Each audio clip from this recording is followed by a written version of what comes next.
बहुत बेसब्री से इंतज़ार है उस व्यक्तित्व का जिसको सुनने के लिए आज इस सभागार में हम सभी एकत्रित हैं। उन्हीं की पंक्तियों के साथ प्रारंभ करते हैं। हम वही हैं जो बाण भेद कर धरती से धारा निकाल दिया करते थे। हम वही हैं जो बाण भेद कर धरती से धारा निकाल दिया करते थे। एक उंगली पर गोवर्धन पर्वत उठा लिया करते थे। हम ही तो थे वो दिलेर जो चक्रव्यूह में लौटने की विद्या सीखे बगैर उसमें चले गए। और हम ही तो वो थे जिनके फेंके हुए पत्थर पानी में तैर गए। हम मारना भी जानते हैं और बचाना भी। हमने दुश्मन के लिए फाइटर जेट बनाए, संगीन बनाए। और जब जिंदगी की सांसें टूटने लगी तो हम ही ने वैक्सीन भी बनाई और लिख दिया उस वैक्सीन पर सर्वे संतु निरामह। हम जाबाज हैं, उजियारे हैं, आंधियों से खेले हैं, बिजलियों के पाले हैं। हम शांति का सवेरा हैं, इंसानियत के उजाले हैं। पहचानो हमें, हम इंडिया वाले हैं।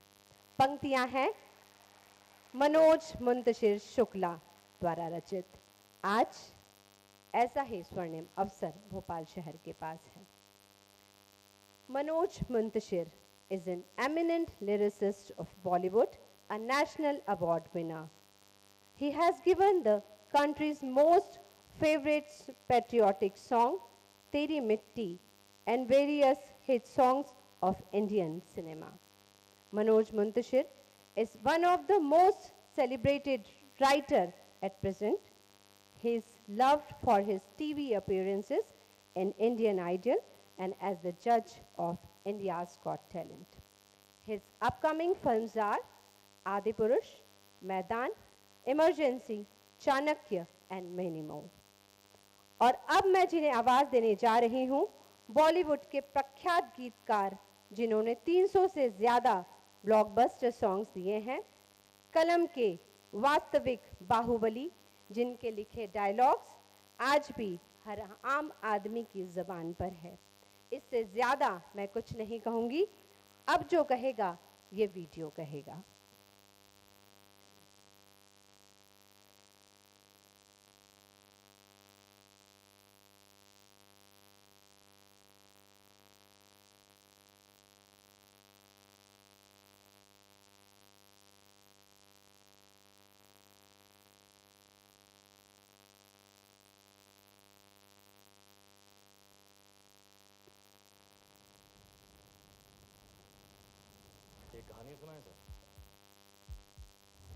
सर्वश्रेष्ठ बोल बेस्ट लिरिक्स के लिए हिंदी फिल्म साइना के गीतकार श्री मनोज मुंताशिर को Rajat Kamal. For the best lyrics, for motivational lyrics of the song to depict the inner strength of the national champion. ये देश है अलबेलों का, मतवाले यहाँ रहते हैं। मिट जाए तिरंगे पर जो वो जियाले यहाँ रहते हैं। दुनिया में सिर्फ हम ही हैं जो मुल्क को मां कहते हैं।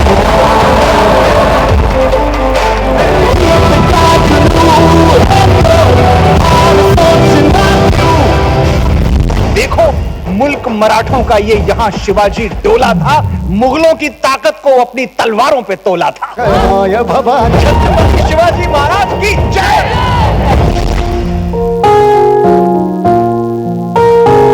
मैं फिर भी तुमको चाहूंगा, तेरी गलियां गलियां गलियां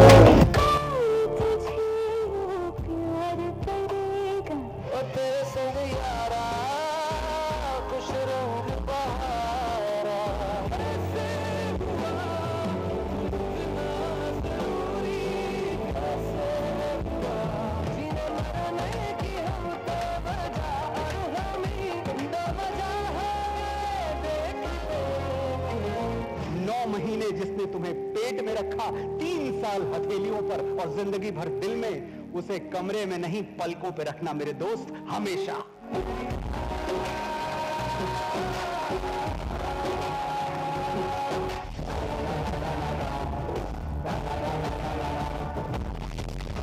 गेम क्या है तुम्हारा? यही तो आपको पता लगाना है सर।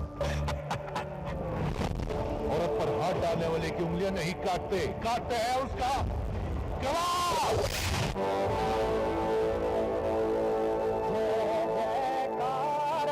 जय जयकारा स्वामी देना साथ हमारा।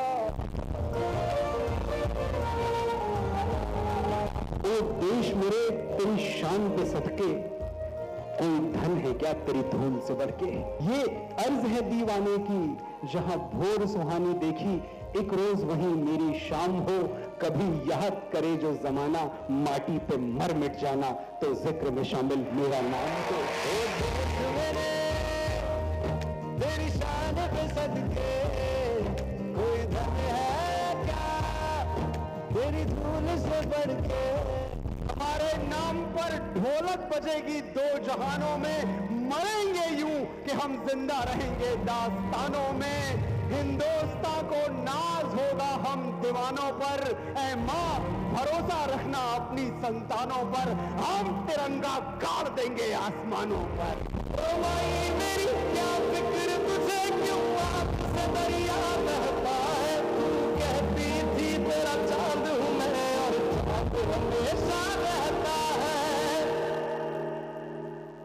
तेरी मिट्टी में मिल जा दिल बन के, मैं खिल जावा, इतनी सी है दिल की आरज़ू। तेरी नदियों में बह जावा, तेरे खेतों में लहरावा, इतनी सी है दिल की आरज़ू।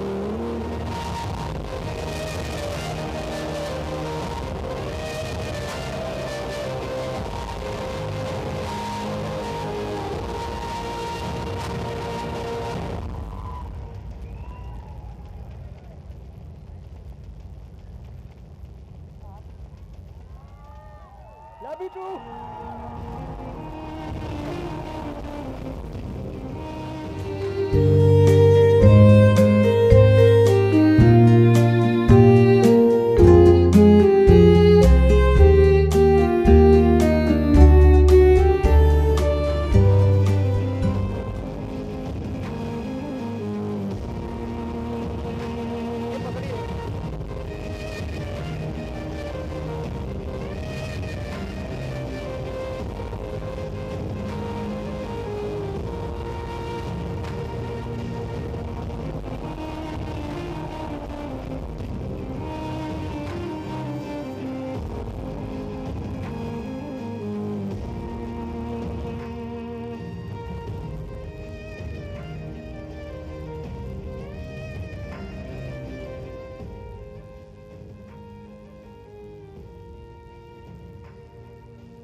नमस्कार, प्रणाम आप सबको।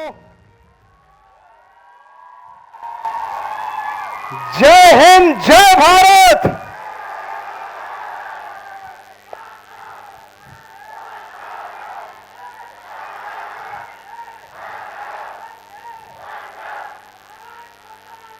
जय।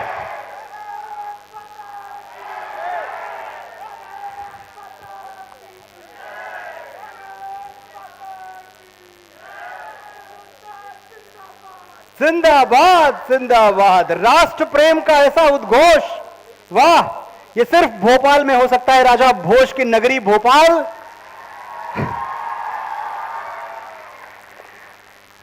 बहुत बहुत बहुत स्वागत आप सबका, और बहुत आभार, दिल से बहुत आभार, क्योंकि मैं ये समझता हूं कि आपका समय बहुत कीमती है, बहुत बहुमूल्य है। आज की शाम आप कुछ और भी कर सकते थे, लेकिन आपने ये चुना कि आप आएंगे और मुझे सुनेंगे।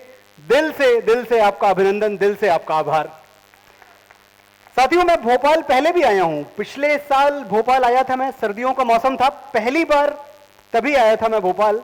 और यहां आने के बाद जो मुझे तीव्र उत्कंठा हुई दोबारा इस शहर में वापस आने की, वो शायद किसी और शहर में मुझे नहीं हुई थी।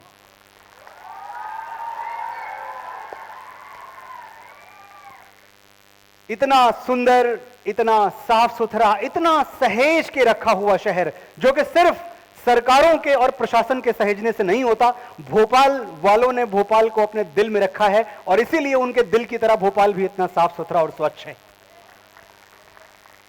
मैं बहुत बहुत आभारी हूं महाराजा विक्रमादित्य शोध पीठ का, सैम ग्लोबल विश्वविद्यालय का और हमारी माननीय मध्य प्रदेश सरकार का, जिन्होंने मुझे ये अवसर दिया कि मैं एक बार फिर आपके सामने आऊं, आपसे रूबरू हूं, आपसे बात करूं।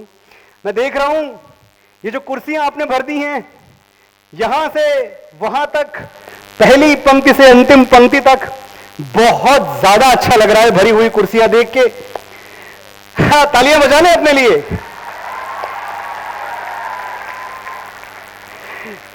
ये भरी हुई कुर्सियां देख के मुझे इतना अच्छा क्यों लग रहा है? दुनिया में कोई स्पीकर हो, दुनिया में कोई वक्ता हो, कोई कलाकार हो, भरी हुई कुर्सियां देख के हमें वही खुशी होती है जो मेडल से भरा हुआ अपना सीना देखकर एक जवान को होती है, या फसलों से भरा हुआ अपना खेत देखकर एक किसान को होती है। जय जवान, जय किसान। मेरी तो बोई हुई फसल भी आप हैं और मेरे जीते हुए मेडल भी आप हैं, तो एक बार अपने लिए तालियां बजाइए जम के। अच्छा, एक बड़े मजे की बात आपको बताऊं। आज जब मैं यहां आ रहा था तो मेरे मैनेजर वीर कानाबार, उन्होंने इनवाइट देखा, उस पर लिखा हुआ था Sam global university, Sam global. बाजी हरप्रीत जी बैठे हुए हैं, तो वीर को थोड़ा सा लगा कि सर आज हम थोड़ा ग्लोबल टाइप का इवेंट है, तो ऐसा करिए आज इंग्लिश में बात करिएगा, आज ये टॉक इंग्लिश में देते हैं। मैंने कहा वीर बेटा, इंग्लिश में टॉक तो दे दूंगा मैं, लेकिन वो जो वजन है हिंदी वाला वो कहां से ले आऊंगा मैं? बताइए, अगर कोई बताए, आपसे कहे listen my uncle is a member of state assembly, कौन सी बड़ी बात हो गई? होंगे। और यही बात घुमा के हिंदी में बोल ले, सुनो चाचा विधायक हैं हमारे।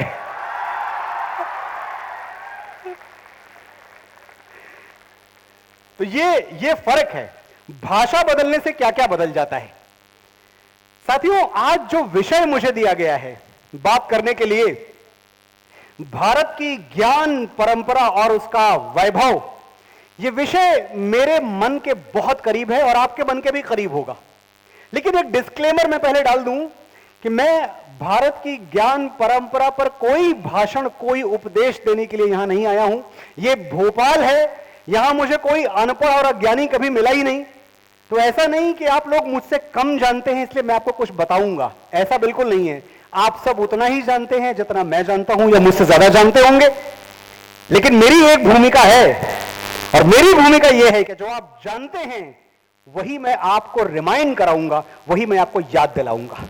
मैं आपको याद दिलाऊंगा आपका इतिहास, आपका स्वर्णिम अतीत।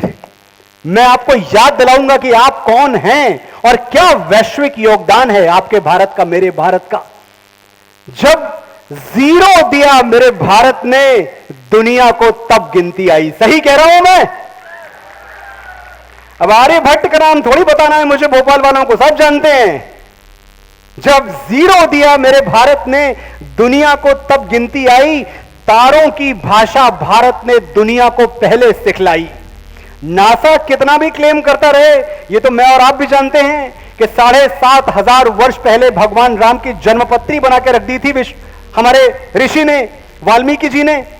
एक एक ग्रह, एक एक नक्षत्र की दशा और दिशा लिख दी थी कि कौन सा ग्रह कहां था, किस पोजीशन में था। तो तारों की गणना हमसे पहले तो किसी ने नहीं की थी, यह भी सच है।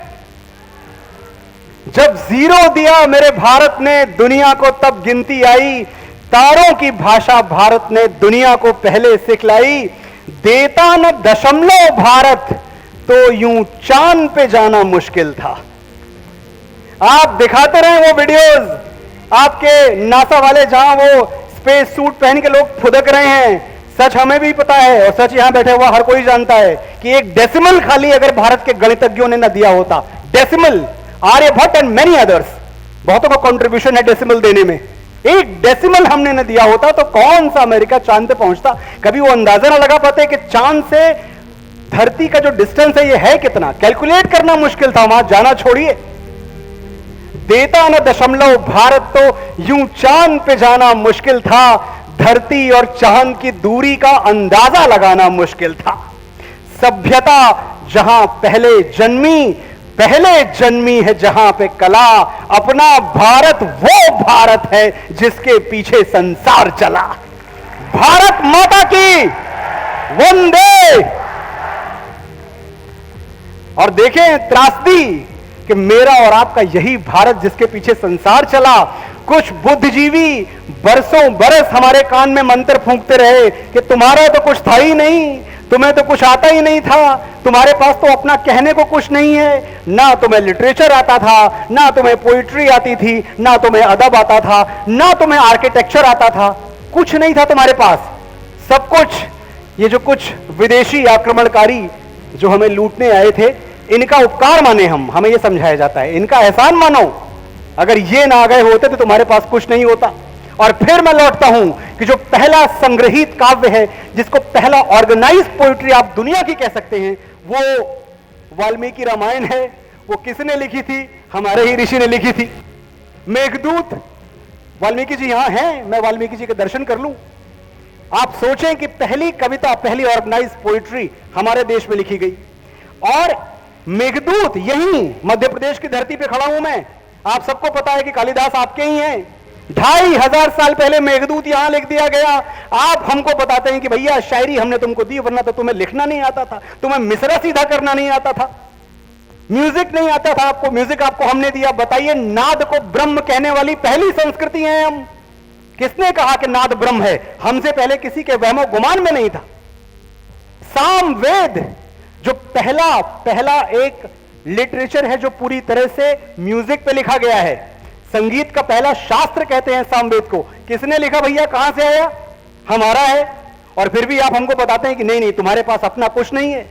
और इतने पे नहीं रुकते हो आप तो ये भी कहते हो कि अगर हमने लाल किला ना बनवा दिया होता, बड़ी इज्जत है लाल किला की हम सबके मन में, हमारी अपनी प्रॉपर्टी है, हमने कुछ मकबरे न बनवा दिए होते तो आपके पास तो कुछ था ही नहीं दिखाने को, आपके पास तो आर्किटेक्चर ही नहीं था। अच्छा, तो हमारे राजा भोज कहां रहा करते थे ये बता दो। कहां रहते थे राजा भोज? राजमहल में नहीं रहते थे। महाराजा विक्रमादित्य, ऐसा ऐश्वर्यशाली जीवन महाराजा विक्रमादित्य कहां रहा करते थे? अहोम राजा वो कहां रहा करते थे? चंद्रगुप्त मौर्य कहां रहा करते थे? चोल वंशी जो हमारे राजा थे वो कहां रहा करते थे? सातवाहन, राष्ट्रकूट, ये सब सड़क के किनारे चटाई बिछा के थोड़ी सोते थे। हद करते भाई आप। हमारे माइंड को साथियों कॉलोनाइज किया गया और बरसों बरस कॉलोनाइज किया गया। बार बार गुलाम मानसिकता की तरफ हमें धकेला गया कि जो हमने जिनकी गुलामी की वही हमारे भगवान थे, वही हमारे परमेश्वर थे। लेकिन दुनिया बदल चुकी है। अभी हरप्रीत जी मिलने आए थे मुझसे, तो मैं इनको बता रहा था कि देखिए रेनेसां का दौर चल रहा है। जो 11वीं और 12वीं शताब्दी में चला होगा यूरोप में, वो हमारे यहां चल रहा है। जनजागरण है। अब लोग सच को देख भी रहे हैं, सुन भी रहे हैं, सच का स्वागत भी कर रहे हैं खुली बाहों से। और ये जो अज्ञान है, जो हमें ज्ञान बता के हमारी नसों में उतारा गया है, ये कब तक टिकेगा हमारे आगे? जिस दिन हमारे ज्ञान की प्रचंड रोशनी, हमने उस पर विश्वास दिखा दिया कि ये हमारा है, सब ढह जाएगा, सब मिट जाएगा। आज महर्षि अरविंद एक बात कहते थे और आप सबको जानना बहुत जरूरी है। महर्षि अरविंद कहते थे कि जो राष्ट्र 3 पीढ़ियों तक अपनी संस्कृति भूल जाता है, बड़ी अलार्मिंग बात मैं आपको बता रहा हूं, चेतावनी है आपके लिए। यहां मेरे नौजवान साथी बैठे होंगे, हो सकता है मुझसे बड़ा कंफर्टेबल सब कुछ सुनने आए हो आप, जो आपको आराम दे, लेकिन माफ कीजिएगा, अगर सच कड़वा है तो कड़वा ही सही, मैं बोल के तो जाऊंगा। महर्षि अरविंद कहते थे कि जो राष्ट्र 3 पीढ़ियों तक अपनी संस्कृति को नहीं संभाल पाता, उस राष्ट्र की संस्कृति हमेशा हमेशा के लिए नष्ट हो जाती है, विलुप्त हो जाती है, समाप्त हो जाती है, खत्म हो जाती है। आप जान लें कि आप तीसरी पीढ़ी हैं। इसके पहले की जो 2 पीढ़ियां थी, उन्होंने संस्कृति के लिए बहुत ज्यादा कुछ किया नहीं है, आपको करना है। इतनी बड़ी जिम्मेदारी आपके कंधों पे है। तो आज मैं राजा भोज की इस नगरी में खड़े होकर पूरी दुनिया को, भोपाल वालों का और अपना परिचय देना चाहता हूं। बताओ कौन है हम? देखो हमारी ओर, पहचानो हमें। हम वही हैं जो बाण भेद के धरती से धारा निकाल दिया करते थे। मैं नाम नहीं लूंगा, आप सब जानते हैं कौन सी कहानी मैं कितनी सुना रहा हूं, कहां से मेरे तार जुड़ रहे हैं, ये सब आपको पता है। आपकी बुद्धिमत्ता पे, आपकी मेधा पे, आपकी प्रतिभा पे मुझे कोई संदेह नहीं है। बगैर नाम लिए भी आप वहां पहुंच जाएंगे जहां मैं आपको पहुंचाना चाहता हूं। देखो हमारी ओर, पहचानो हमें, हम वही हैं जो बाण भेद के धरती से धारा निकाल लिया करते थे, एक उंगली पर गोवर्धन उठा लिया करते थे। एक उंगली इतनी शक्तिशाली थी। हम ही थे वो दिलेर जो चक्रव्यूह में वापस लौटने की विद्या सीखे बगैर गए। कोई करके दिखाए, पता है कि अंदर जाना है पर बाहर नहीं निकलेंगे, वीर गति को प्राप्त हो जाएंगे, फिर भी हिम्मत देखिए। हम ही थे वो दिलेर जो चक्रव्यूह में वापस लौटने की विद्या सीखे बगैर गए, और वो भी हम ही थे जिनके फेंके हुए पत्थर पानी में तैर गए। जय श्री राम, जय जय श्री राम। हम ही थे वो दिलेर जो चक्रव्यूह में वापस लौटने की विद्या सीखे बगैर गए, और वो भी हम ही थे जिनके फेंके हुए पत्थर पानी में तैर गए। हम मारना भी जानते हैं और बचाना भी। हमने दुश्मन के लिए फाइटर जेट्स बनाए, संगीन बनाई, और जब जिंदगी की सांस टूटने लगी तो हम ही ने वैक्सीन बनाई। गर्व कीजिए आप इस बात पे कि आधी दुनिया को आपकी वैक्सीन लगी है। हम मारना भी जानते हैं और बचाना भी। हमने दुश्मनों के लिए फाइटर जेट्स बनाए, संगीन बनाई, और जब जिंदगी की सांस टूटने लगी तो हम ही ने वैक्सीन बनाई और लिख दिया उस पे, सर्वे संतु निरामया। कभी ध्यान से वैक्सीन पढ़िएगा, वैक्सीन के पन्नी पे क्या लिखा हुआ है? सर्वे संतु निरामया, यानी ईश्वर सिर्फ हम पर ही नहीं, प्राणी मात्र पर, मानव मात्र पर करें दया। इतना तो बड़ा दिल है हमारा, जिसमें गिरती हैं सभी नदियां वो सिंधु हैं। हम किसी को पराया नहीं मानते, किसी को गैर नहीं कहते। जिसमें गिरती हैं सभी नदियां वो सिंधु हैं हम, सारी दुनिया को वतन कहते हैं, हिंदू हैं हम।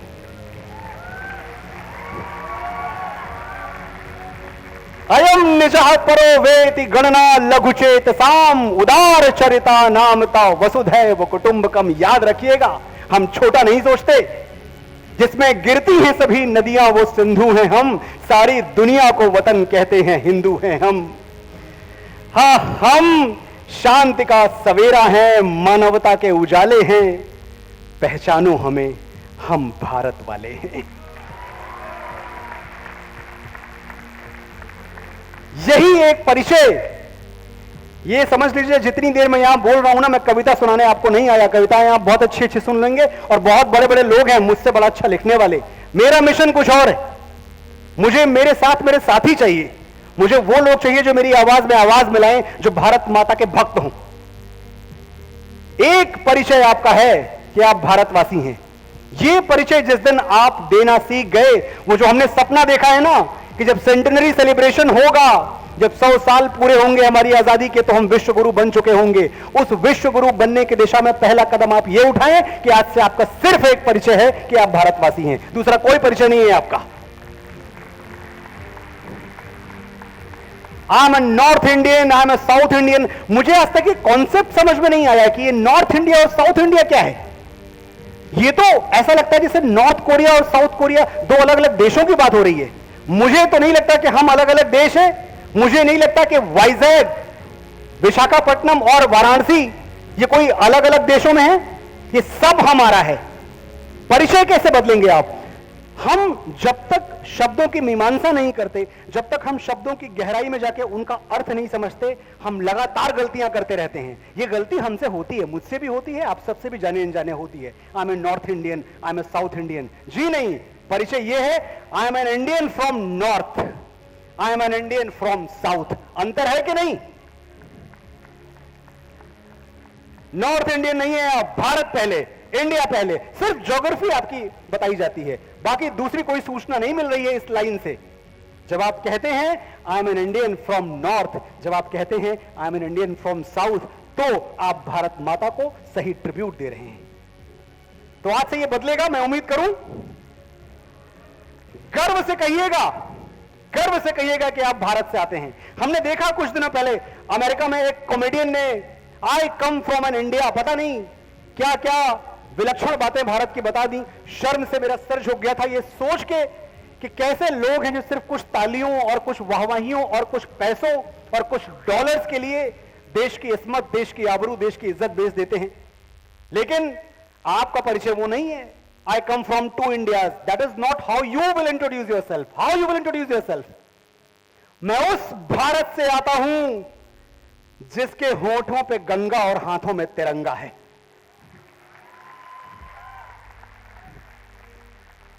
मैं उस भारत से आता हूं जिसके होठों पे गंगा और हाथों में तिरंगा है। एक बात और बताऊं मैं आपको, जितनी बार हम भारत कहते हैं, भारत, मैं छोटे बच्चों से मिलता हूं, मैं उनसे पूछता हूं what do you mean by Bharat, तो कहते Bharat means India. Bharat does not mean India, let's understand this. Bharat is not India. जाते हैं, इस शब्द के अर्थ में भी जाते हैं। यहां बहुत बहुत बड़े विद्वान बैठे हुए हैं जिनको पता है कि भारत दो धातुओं को मिला के बनता है। ये शब्द भा और रत, कौन सी दो धातुएं हैं? भा और रत। अब भा जो धातु है, संस्कृत में उसका प्रयोग हमेशा उजाले के लिए होता है, प्रकाश के लिए होता है। भास्कर, भास्कर मतलब सूरज। भानु, भा है, भानु मतलब सूरज। प्रभात, भा है सवेरा। आभा, भा है उजाला। भा यानी प्रकाश, और रत मतलब किसी चीज में जुटा हुआ, लगा हुआ, साधना रत, शिक्षा रत। भारत जो प्रकाश की खोज में निरंतर जुटा हुआ है, वो भारत है।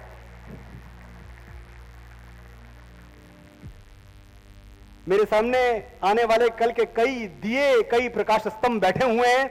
मुझे बड़ी खुशी हो रही कि आज मैं उनको भारत का सही अर्थ बता पाया। भारत जो प्रकाश की खोज में लगा हुआ है, प्रकाश की खोज में जुटा हुआ है। तमसो मां ज्योतिर्गमय, यही तो है हमारी परंपरा, अंधेरे से उजाले की यात्रा। मैं उस भारत से आता हूं जिसके होठों पे गंगा और हाथों में तिरंगा है। मैं उस भारत से आता हूं जो कभी सत्यम शिवम सुंदरम, कभी वंदे मातरम और कभी पंजाब सिंध गुजरात मराठा द्राविड़ उत्कल बंगा है। ये परिचय है आपका। कौन से भारत से आते हैं आप? मैं उस भारत से आता हूं जो कभी पंजाब सिंध गुजरात मराठा द्राविड़ उत्कल बंगा है। और देखिए, राष्ट्रगान की याद आ गई हमें। सिर्फ 52 सेकंड का राष्ट्रगान होता है, लेकिन जिन बुद्धिजीवियों के मैं बात कर रहा था, उन्होंने बार बार यह सवाल उठाया कि भाई थिएटर में हमें मजबूर क्यों किया जाता है कि जब नेशनल एंथम आए तो आप खड़े हो जाओ, हमें नहीं खड़े होना। ये हमारे फंडामेंटल राइट पे कुठाराघात है। इतने बड़े बड़े शब्द बोले गए इस देश में, 52 सेकंड खड़े होने के लिए इतनी ऐतराज, इतनी आपत्तियां। और ये वही लोग हैं जो उसी थिएटर में समोसे के लाइन में आधे घंटे खड़े रहते हैं।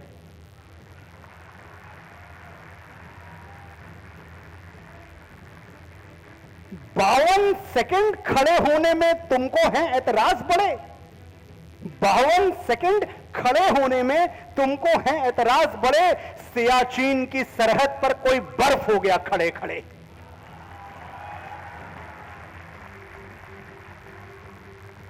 हमारे लिए खड़ा है वो। क्या उसकी शान में, क्या उसके सम्मान में, क्या उसके स्वाभिमान के लिए हम 52 सेकंड नहीं खड़े हो सकते? हम खड़े होंगे ना। हमारे मन में यह सवाल तो कभी नहीं आएगा ना कि हमें क्यों कहा जा रहा है नेशनल एंथम पे खड़े होने के लिए। यह है भोपाल। और एक चीज और मैं देखता हूं,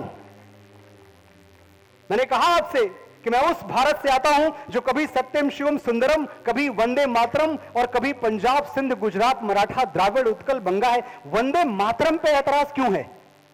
वंदे मातरम पे ऐतराज जो आपका हक है। वंदे मातरम पे इसलिए ऐतराज क्योंकि आपका मजहब आपको इजाजत नहीं देता। लेकिन मेरे भाई, मैं आपसे पूछना चाहता हूं, जो तोले दिल के रिश्तों को बना है वो तराजू क्या? जो तोले दिल के रिश्तों को बना है वो तराजू क्या? अगर दोनों ही भाई हैं तो फिर मैं क्या, तो फिर तू क्या? ये मिट्टी तेरी भी मां है, ये मिट्टी मेरी भी मां है, तो मां को सर झुकाने में मुसलमान और हिंदू क्या?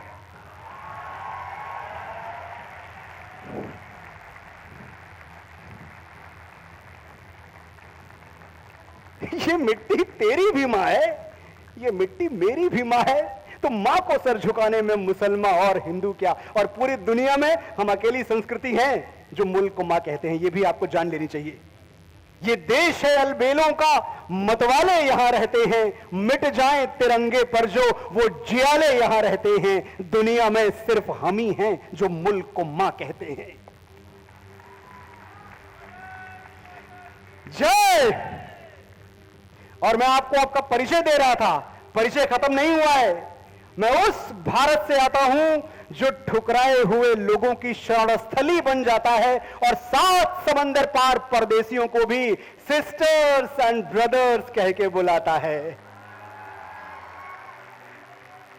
1893 की बात है, शिकागो का भाषण स्वामी श्री विवेकानंद का। आप में से कौन भूल सकता है? मैं उस भारत से आता हूं जो ठुकराए हुए लोगों की शरणस्थली बन जाता है और 7 समंदर पार परदेशियों को भी सिस्टर्स एंड ब्रदर्स कह के बुलाता है। मैं उस भारत से आता हूं जिसने दुनिया को हितोपदेश दिया, कर्म योग सिखाया, लेकिन खुद कभी अपना पराया नहीं सीख पाया। मैं उस भारत से आता हूं जिसने दुनिया को हितोपदेश दिया, कर्मयोग सिखाया, लेकिन खुद कभी अपना पराया नहीं सीख पाया। वसुधैव कुटुंबकम के सिद्धांत पे जिया मेरा भारत वो नीलकंठ है जिसने स्वयं विष पी के पूरी दुनिया को अमृत दान किया। हर हर महादेव, जय महाकाल। मेरा भारत कर्मण्यवाधिका रस्ते गाता है, तीनों लोगों का स्वामी होके माखन चुराता है। कैसी अद्भुत लीलाएं हैं। मेरा भारत कर्मण्यवाधिका रस्ते गाता है, तीनों लोगों का स्वामी होके माखन चुराता है और महाअवतार होके भी मां के हाथों मार खाता है। मैया मोरी मैं नहीं माखन खायो, ग्वाल बाल सब बैर पड़े हैं, बरबस मुख लपटायो। कितने सुंदर झूठ बोलते थे हमारे कन्हैया, कितने प्यारे झूठ बोलते थे। और देखें वो मुखमंडल जिसमें मां यशोदा को पूरा ब्रह्मांड दिख गया, कन्हैया उसी मुखमंडल पे मां के तमाचे खाते थे क्योंकि वो स्त्री उनकी मां थी। ये है देवत्व, ये है संपूर्ण देवता होना, ये है 16 कलाओं का स्वामी होना। हाँ, भारत का परिचय देखिए कहां से कहां तक जाता है।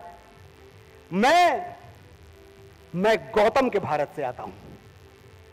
मैं गौतम के भारत से आता हूं जहां जनहित के लिए एक राजपुत्र सन्यासी हो जाता है। मैं राम के भारत से आता हूं जहां पिता की एक बात पर बेटा सिंहासन त्याग कर वनवासी हो जाता है। जय श्री राम। मैं उस भारत से आता हूं, मेरी बहनें यहां बैठी हुई हैं, मेरी माताएं बैठी हुई हैं, मेरी बच्चियां बैठी हुई हैं। मैं उस भारत से आता हूं जो स्त्री को उसके स्वाभिमान से पहचानता है। और मैं उदाहरण देकर सिद्ध करूंगा कि जो मैं कह रहा हूं वो सच है। आप देखिएगा कि पूरी दुनिया में स्त्री को क्या दर्जा दिया जाता है और हमने शुरू से सनातन से क्या दर्जा दिया है। मैं उस भारत से आता हूं जो स्त्री को उसके स्वाभिमान से पहचानता है, एक कुंवारी मां को महासती कुंती के नाम से जानता है और 5 पतियों वाली द्रौपदी को देवी मानता है। कुंती और द्रौपदी दोनों को हमारे यहां पंच कन्याओं में स्थान दिया गया है। कन्या कहते हैं हम स्त्री भी नहीं कहते, महासती कहते हैं या कन्या कहते हैं। पंच कन्या महारत्ने, ऐसा कहा जाता है कि इन 5 कन्याओं के नाम अगर आप ले लें तो आपके जीवन भर के पातक कट जाते हैं। यह है हमारे समाज में, हमारे सनातन में मान स्त्रियों का।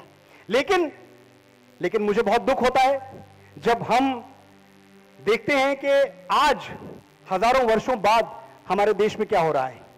हम अपनी बेटियों की सुरक्षा के लिए थोड़े से लापरवाह हुए हैं। गलतियां मानिए अपनी, अगर आप गलतियां नहीं मानेंगे ना तो कोई फायदा नहीं है किसी का भाषण सुनने का। समझिए थोड़ी सी लापरवाही हमसे हुई है। और कैसी लापरवाही हुई है, कुछ दिनों पहले घटनाएं हमारे यहां हो रही हैं, हम एक के बाद एक देख रहे हैं। आज भी एक घटना हुई, बेटियों पे हमारे यहां अत्याचार होते हैं, उनके प्राण ले लिए जाते हैं और हम क्या करते हैं, हम सिर्फ शांतिपूर्ण बातें करते रहते हैं, सिर्फ शांतिपूर्ण बातें। फूलों की तरह तुझको संभाला है हमेशा। एक मशवरा देके जा रहा हूं मैं भोपाल की बेटियों को, ध्यान से सुन लेना मुझे, और खुले दिल से सुनना, खुले मन से सुनना। ये मत समझना भगवान के लिए, ईश्वर के लिए छोटा मत कर देना मेरी बात को कि मैं किसी संप्रदाय, किसी पंथ, किसी मजहब, किसी जाति के लिए बोल रहा हूं। ये समझ लिया तो बात खत्म हो जाएगी, बहुत छोटा हो जाएगा सब कुछ। फूलों की तरह तुझको संभाला है हमेशा, कांटों की इबादत नहीं करना मेरी बेटी।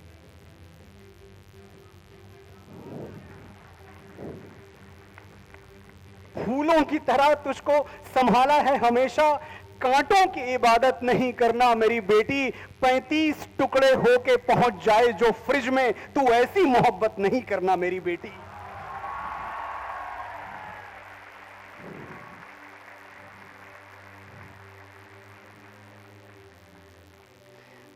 हम बड़ी गैर जिम्मेदाराना तरीके से हमेशा एक शब्द इस्तेमाल करते हैं। पहले मुझे भी पता नहीं था, लेकिन मैं इसको अपने जीवन का लक्ष्य मानता हूं कि जो मैं जानूं वो मैं लोगों को बताऊं, उन तक बात पहुंचे। मैं भी हमेशा बोलता रहा, स्त्री के लिए मैं औरत शब्द का प्रयोग करता रहा, हमेशा करता रहा। हम सब करते हैं, कोई बड़ी बात नहीं है। जब आप इसकी स्टडी करते हैं, जब आप इसकी तह में उतरते हैं, तो आपको पता चलता है कि ये शब्द हमारी स्त्रियों के लिए, भारतवर्ष की स्त्रियों के लिए कितना अशोभनीय है।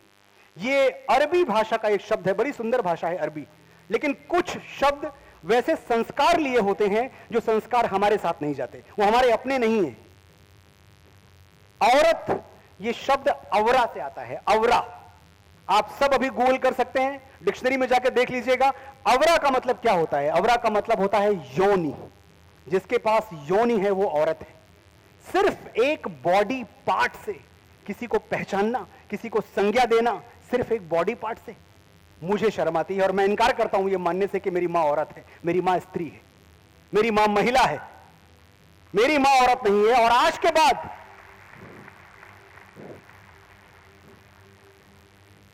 के बाद मुझे पता नहीं क्यों ये भरोसा है कि मैंने तो आपको अपनी बात बता दी, लेकिन जब आप लौट के जाएंगे, गहराई से सोचेंगे इस पे, अपने हिस्से का रिसर्च भी कर लीजिएगा, और फिर अगर मेरी बात आपको सही लगे, अगर सही लगे, तो आज के बाद ये लानतज़दा शब्द अपनी माओं के लिए, अपनी बहनों के लिए, अपनी बेटियों के लिए, अपनी प्रेमिका के लिए, अपनी पत्नी के लिए औरत शब्द का प्रयोग मत करना मेरे भाई, कभी मत करना। और देखिए होता क्या है, जब हम इस तरह के शब्दों के भ्रम जाल में फंसते हैं, हमारी संस्कृति कैसे प्रभावित होती है, किस तरह से जो हमारी धारणाएं हैं, जो हमारा मान सम्मान है औरत के लिए, वो टूटता कैसे है। How we start taking everything for granted. कुछ भी हुआ हम कैंडल लाइट विजिल निकालते हैं। क्या हो गया, कुछ अपराध हो गया, कोई क्राइम अगेंस्ट वुमेन हमारे यहां हुआ, मैं रोज देखता हूं, न्यूज़पेपर्स में देखता हूं, मैं न्यूज चैनल्स पे देख रहा हूं, क्या भैया शांति यात्रा निकली हुई है, कैंडल लाइट विजिल। रियली ये जो स्त्रियों पे अत्याचार करते हैं, हमें लगता है कि ये भेड़िए मोमबत्ती से डर के भाग जाएंगे। हम अपनी संस्कृति भूल गए। हम कौन लोग हैं? हम वो लोग हैं जिन्होंने स्त्री के मान के लिए महाभारत लड़ी है। लड़ी है या नहीं लड़ी है? वो हाथ कंधे से कैसे जुड़ा हुआ है अभी, दुपट्टा जिसने किसी बहन का गिराया था। वो हाथ कंधे से कैसे जुड़ा हुआ है अभी, दुपट्टा जिसने किसी बहन का गिराया था। ये मोमबत्तियां मर्दानगी पे लानत हैं कि मर्द वो है जो लंका जला के आया था।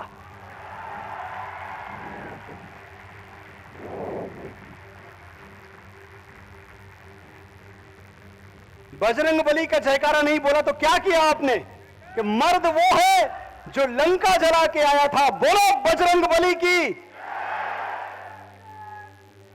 जय जय श्री राम।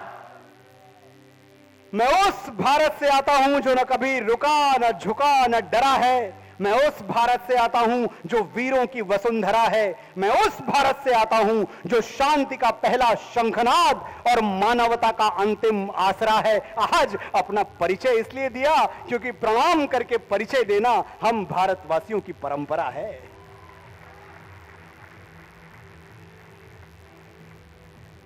साथियों, एक और परंपरा है हमारी जो पूरी दुनिया में आपको हमारे यहां मिलेगी। देश विदेश आप घूम रहे हैं, श्रवण कुमार हमारे यहां पैदा होते हैं, कहीं और पैदा नहीं होते। सिर्फ हम हैं जो माता को देवी और पिता को ईश्वर मानते हैं। हमारे सिवा आप बताएं, बहुत प्रबुद्ध लोग यहां हैं, क्या किसी संस्कृति में यह कॉन्सेप्ट सुनने को मिलता है? क्या मां को देवी कहना कहीं आपने सुना है?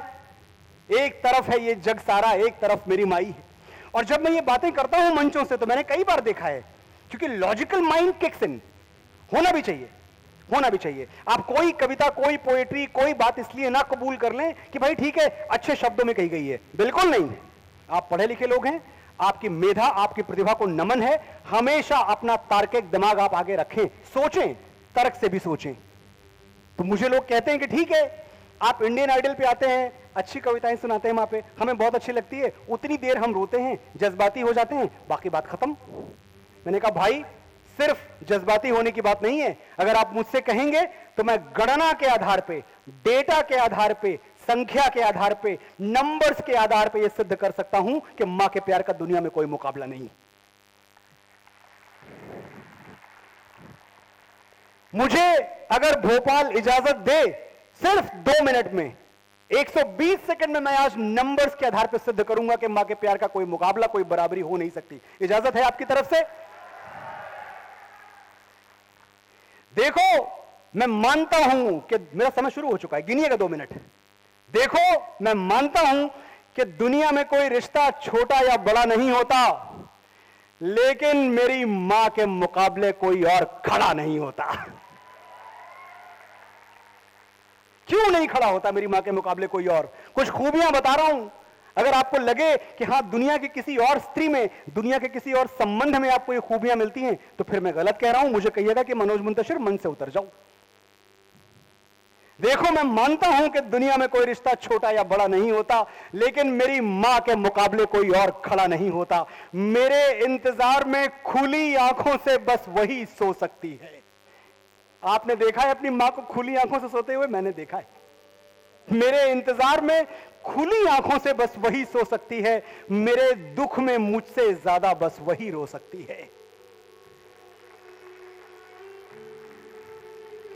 माथा चूम के मुकद्दर बदल देने का जादू उसी को आता है। एग्जाम देने जा रहा होता हूं, सिर्फ पास आके चूमती है मेरा माथा, और मुझे लगता है मेरे मस्तिष्क में मां सरस्वती उतर आई है, अब मैं सारे नंबर जीत के आऊंगा, 100 में 100 लेके आऊंगा। पता नहीं क्यों ऐसा लगता था, पर लगता था। माथा चूम के मुकद्दर बदल देने का जादू उसी को आता है, और उसी का हाथ है जो थर्मामीटर से भी ज्यादा करेक्ट टेम्परेचर बताता है। कौन सी मां थर्मामीटर ढूंढती है? बच्चे को बुखार आए तो छू के जान जाती है, और शायद ये भी बता दे ज्यादा पढ़े लिखी हो कि कितना टेम्परेचर। माथा चूम के मुकद्दर बदल देने का जादू उसी को आता है, और उसी का हाथ है जो थर्मामीटर से भी ज्यादा करेक्ट टेम्परेचर बताता है। मैंने रिश्तों की तमाम किताबें पढ़ के देख ली, पहले पन्ने पर मां का ही नाम लिखा था। भोपाल वालों सच कह रहा हूं, मैंने रिश्तों की तमाम किताबें पढ़ के देख ली, पहले पन्ने पर मां का ही नाम लिखा था। वो मुझ पे तब से जान देती है जब मैं प्रेगनेंसी स्ट्रिप पर सिर्फ एक लकीर बन के दिखा था।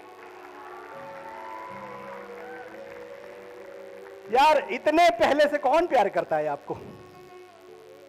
हर कोई आपको देखता है, आपकी सूरत, आपकी सीरत आपको जानता है, आपको पहचानता है, आपके साथ कुछ दिन गुजारता है, फिर रिश्ता बनता है। आप देख रहे हैं किस रिश्ते की बात कर रहा हूं मैं?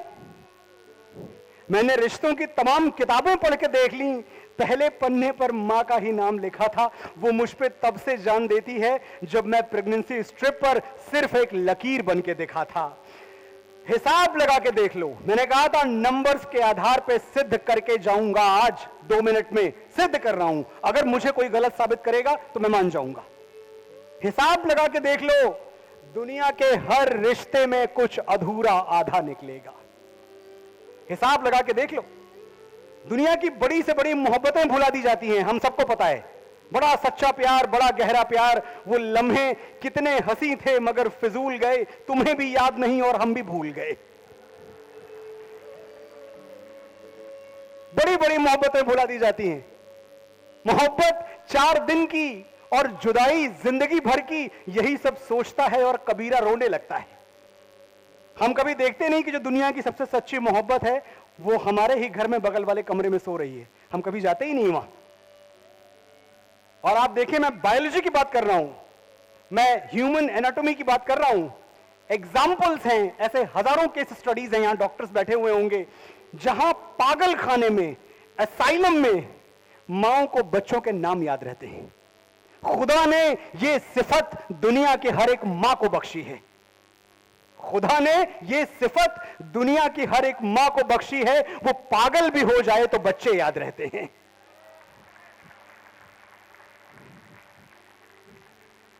हिसाब लगा के देख लो, दुनिया के हर रिश्ते में कुछ अधूरा आधा निकलेगा। एक मां का प्यार है जो दूसरों से 9 महीने ज्यादा निकलेगा। Hence proved. Have I proved myself? आप मानते हैं कि दुनिया में किसी के भी प्यार से कम नंबर्स के आधार पर ही सही, छोड़िए जज्बात, छोड़िए इमोशन, छोड़िए सेंटिमेंट, नंबर्स की बात करते हैं, मानते हो ना कि मां का प्यार कम से कम 9 महीने तो ज्यादा है। लेकिन यही मां जो आंखों की पुतली जैसा हमें अपने पास रखती है, जो हमारी धड़कनें गिनती रहती है, यार यही मां अक्सर हमें नजर आनी बंद हो जाती है, हमें दिखाई नहीं पड़ती। अगर दुनिया में कोई रिश्ता है जिसको हम सब ने, मैं अपनी बात भी कह रहा हूं और आपकी बात भी कह रहा हूं, हम सब ने टेकन फॉर ग्रांटेड लिया है, इतने रॉयल तरीके से टेकन फॉर ग्रांटेड लिया है कि अगर आप सोचने पे आएंगे तो आपके आंसू नहीं रुकेंगे कि आपने कहां कहां अपनी मां को नजरअंदाज किया।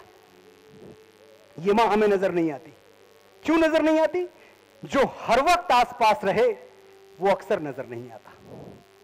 बाबूजी तो कम दिखते हैं ना, सुबह चले गए ड्यूटी पे, जॉब पे, पता नहीं कब लौट के आए। मां अगर काम भी करती है फिर भी वो पूरी तरह से ये इंश्योर करती है कि मैं ज्यादा से ज्यादा वक्त अपने बच्चे के साथ गुजारूं। जो हर वक्त आसपास रहता है वो अक्सर नजर नहीं आता। मां के साथ भी यही होता है, पता नहीं कब घर के किसी कोने में खो जाती है, वो इतना दिखती है कि दिखना बंद हो जाती है।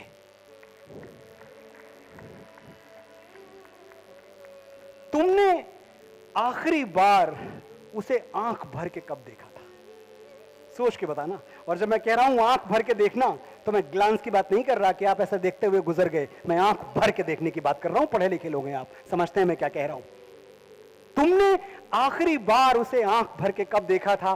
कब उसकी साड़ी या सूट की तारीफ की, कब उसकी चूड़ियों का रंग नोटिस किया, और कब उसकी नेल पॉलिश पर अपनी राय दी?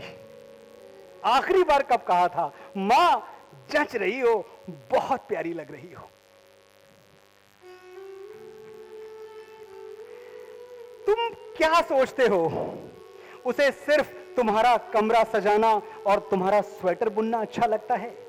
मां भी कभी लड़की थी दोस्त, और दुनिया की हर लड़की की तरह उसे भी तारीफ सुनना अच्छा लगता है।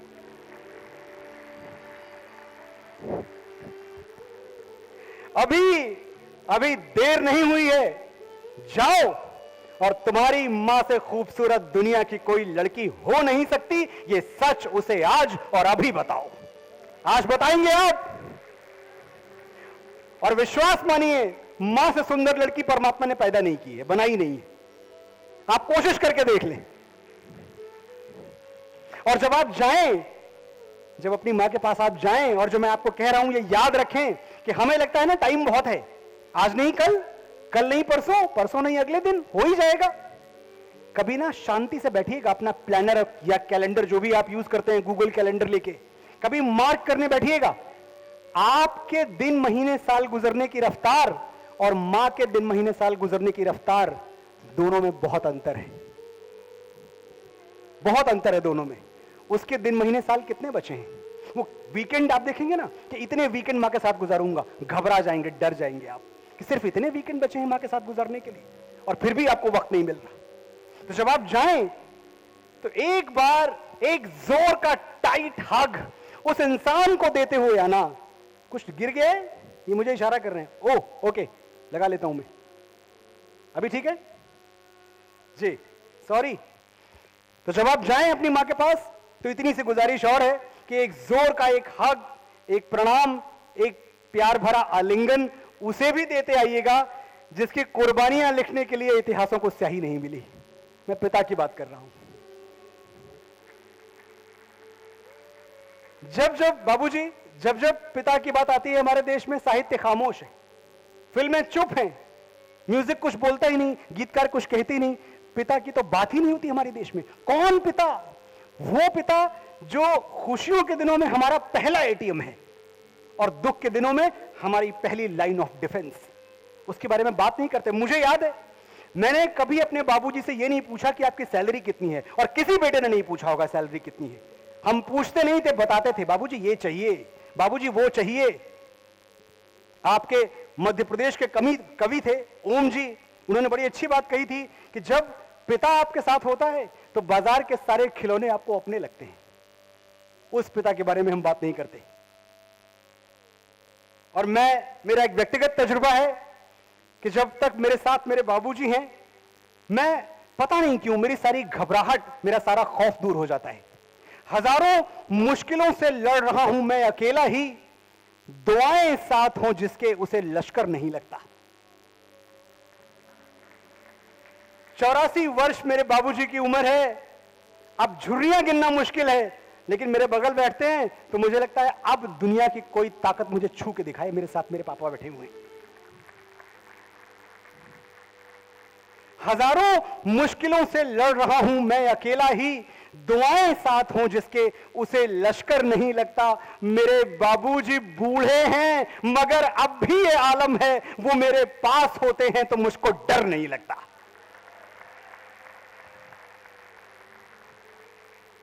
और सचमुच में नहीं डरता, सचमुच नहीं डरता। मैं फिर बता रहा हूं आपसे, मैं सिर्फ शायरी सुना के नहीं जाऊंगा आपको, उसके लिए बड़े अच्छे अच्छे लोग हैं दुनिया में। मैं डरता नहीं, प्रैक्टिकल बात कर रहा हूं। मैं डरता नहीं, किसी मुश्किल, किसी आफत, किसी बला से नहीं डरता। मैं जानता हूं अगर मेरा वक्त बिगड़ जाएगा, अगर मेरे पैरों में दुख का कांटा गड़ जाएगा, तो कोई है जो मेरे लिए भगवान से भी लड़ जाएगा।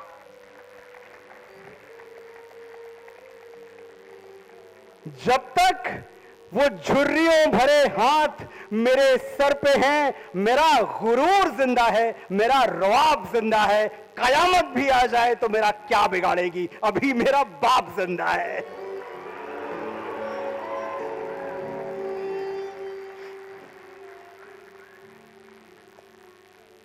साथियों, हम कहां चले गए। इनफैक्ट मैंने जब अभी हरप्रीत जी आए थे तो इन्होंने मुझे बोला कि आप जो माँ पे बोलते हैं बड़ा अच्छा लगता है। मैंने कहा पाजी आज तो माँ पे बोलने का प्लान ही नहीं है, क्योंकि आज तो सब्जेक्ट कुछ और है। लेकिन इनकी ये गुजारिश थी और इससे ये पता चलता है कि ये अपनी माता जी से कितना प्रेम करते हैं। बहुत बहुत तालियां आपके लिए और आप सबके लिए जिन्होंने इस तरह से ये कविताएं सुनी। मैं आपसे ये बता रहा था कि श्रवण कुमार होने की परंपरा सिर्फ हमारे ही यहाँ है, लेकिन एक चीज और है, एक और परंपरा हमारे यहाँ है, और वो परंपरा है कि हमारी परंपराओं पर प्रश्न चिन्ह उठाया जाए।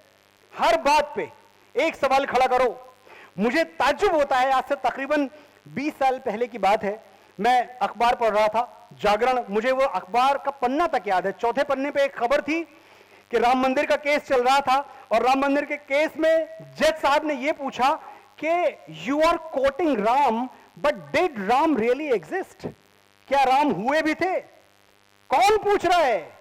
वो जज साहब जो साल में रामनवमी की छुट्टी मनाते हैं, एक दिन मूंगफली पुटक के खाते हैं घर बैठ के, सैलरी लेते हैं बगैर अदालत आए, और पूछ ये रहे कि राम हुए थे क्या? अरे भाई साहब, छुट्टी किस चीज की बना रहे हो आप अगर राम हुए नहीं थे?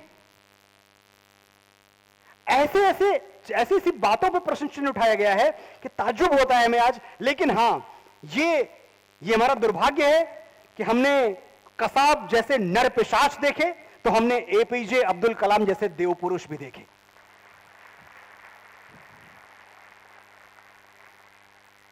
मिसाइल मैन दुनिया का सबसे बड़ा साइंटिस्ट, दुनिया के सबसे बड़े साइंटिस्ट में से एक उनकी गिनती होती है। ऐसा नहीं कि एक जमाने में हम बोलते थे रदरफोर्ड, आइंस्टाइन, एडिसन, ठीक है, इस जमाने में हमारे प्रोफेसर कलाम भी थे। प्रोफेसर कलाम कहते थे रामायण अच्छी है, रामायण सच्ची है, साइंस के बिना पे।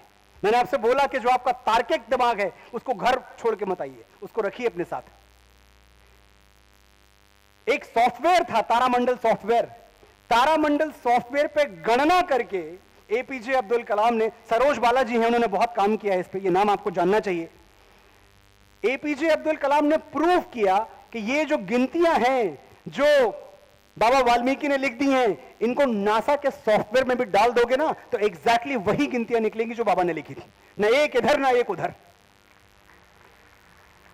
ये प्रूव होता है कि वाकई 7,500 वर्ष पहले भगवान श्री राम यहां जन्मे थे। कुछ इसमें ऐसा नहीं है जो शक के घेरे में हो, जो शक के दायरे में हो।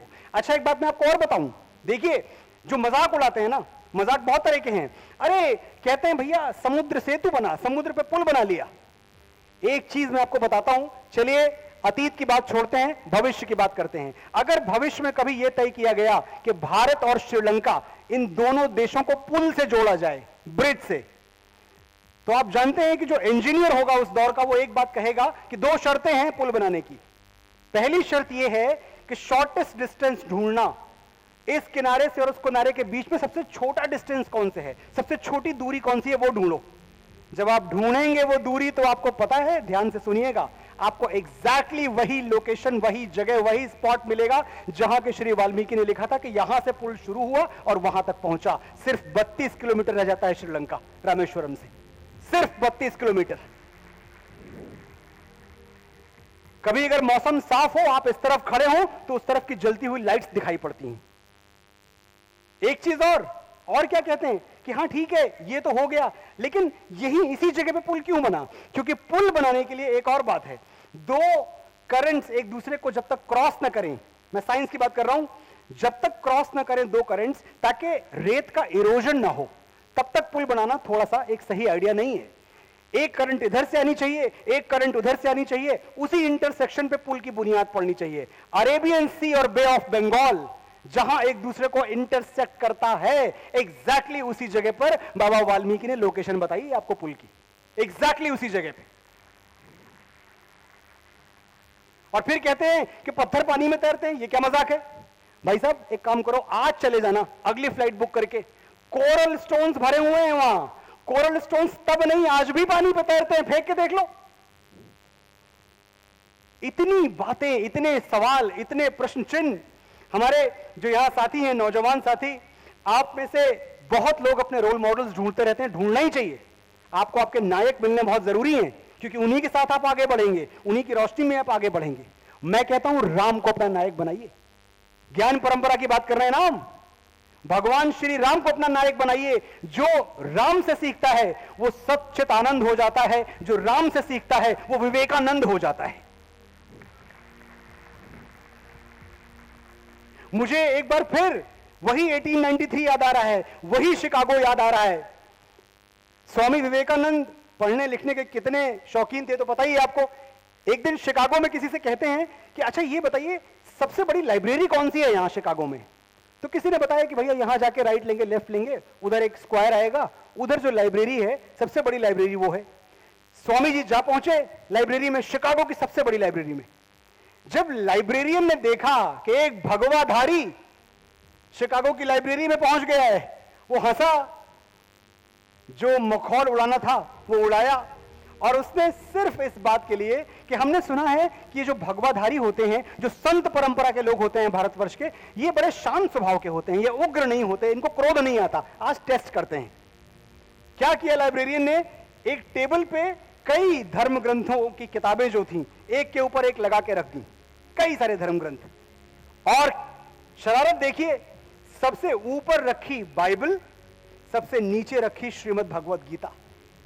और बुलाया स्वामी जी को, बोला Swami ji just check the order, if it is in the right order, I have just align these books. Swami ji ने देखा, सबसे ऊपर बाइबल, सबसे नीचे भगवत गीता। बोले हाँ सही है, यही ऑर्डर है, यही क्रम है, ऐसा ही लगनी चाहिए। लाइब्रेरियन को लगा शायद ध्यान से नहीं देखा इन्होंने।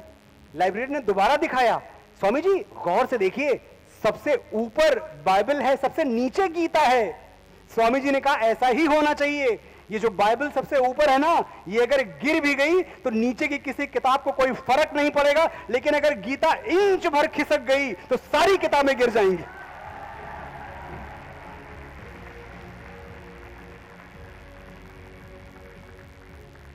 दुनिया की सारी किताबें गिर जाएंगी, और यह भी हो सकता है कि दुनिया ही गिर जाए। आज आप देखते हैं पश्चिम के बड़े बड़े साइकेट्रिस्ट, बड़े बड़े साइकोलॉजिस्ट ये मानते हैं कि जो पहला साइकोलॉजी पे लिखा हुआ जो पहला ग्रंथ है वो श्रीमद् भगवत गीता है। कमाल की बात है। सिगमंड फ्रायड कब आए? अभी की बात है। सिगमंड फ्रायड से 5000 वर्ष पहले श्रीमद् भगवत गीता में भगवान कृष्ण कहते हैं, असंशयम महाबाहो मनो दुर्निग्रहम चलम अभ्यासेन तु कौन्तेय वैराग्येन च गृह्यते। भगवत गीता है, हे महाबाहो, हे अर्जुन, मन की चाल को, मन की गति को वश में करना बहुत मुश्किल है, लेकिन अभ्यास से, हे कुंती पुत्र, अभ्यास से मन को वश में किया जा सकता है। साइकोलॉजी पे लिखा हुआ पहला स्टेटमेंट है। और पूरी दुनिया मानती है कि श्रीमद् भगवत गीता कोई, आप उसको रिलीजियस टेक्स्ट की तरह पढ़ने के बजाय लाइफ मैनुअल की तरह पढ़ें, आपको जिंदगी जीना सिखाती है। मैं एक बात हमेशा कहता हूं कि हमारे फौजी, हमारे जवान, हमारे वीर, उन्होंने भगवत गीता से कितना कुछ सीखा है मुझे नहीं पता, लेकिन एक चीज डेफिनेटली सीखी है उन्होंने, स्वधर्मे निधनम श्रेया। अपने धर्म के लिए, स्वधर्म के लिए, राष्ट्र धर्म के लिए मर मिटने से श्रेयस्कर और कुछ नहीं होता। ये हमारे वीरों ने, हमारे फौजियों ने सीखा है। आ रहा था साथ कि कैसे वो 1931 जेल में बंद थे, फांसी का हुक्म सुनाया जा चुका था। एक दिन 2 अंग्रेज ऑफिसर आते हैं, रॉबर्ट और बार्कर नाम था उनका, कहते हैं भगत सिर्फ एक अपॉलॉजी लेटर लिख दो, एक माफीनामा लिख दो, हम तुम्हें माफ कर देंगे, हम भूल जाएंगे कि तुमने क्या क्या किया है, तुमने सैंडर्स को मारा, असेंबली हॉल में बम फेंका, सब भूल जाएंगे हम, बस एक चिट्ठी तो लिखनी है, झुक जाओ भगत, झुक जाओ। सरदार भगत सिंह ने कुछ कहा नहीं, बस मुस्कुरा कर रॉबर्ट और बार्कर की ओर देखते रहे। लेकिन पाजी उनकी मुस्कुराहट कह रही थी, क्या कह रही थी कि तेरी हैवानियत की है तो बस औकात इतनी है, बहाकर बेगुनाहों का लहू इतराना आता है। तेरी हैवानियत की है तो बस औकात इतनी है, बहाकर बेगुनाहों का लहू इतराना आता है। गुरूरे बेखबर ये बात तुझको कौन समझाए, वो सर झुक ही नहीं सकता जिसे कट जाना आता है।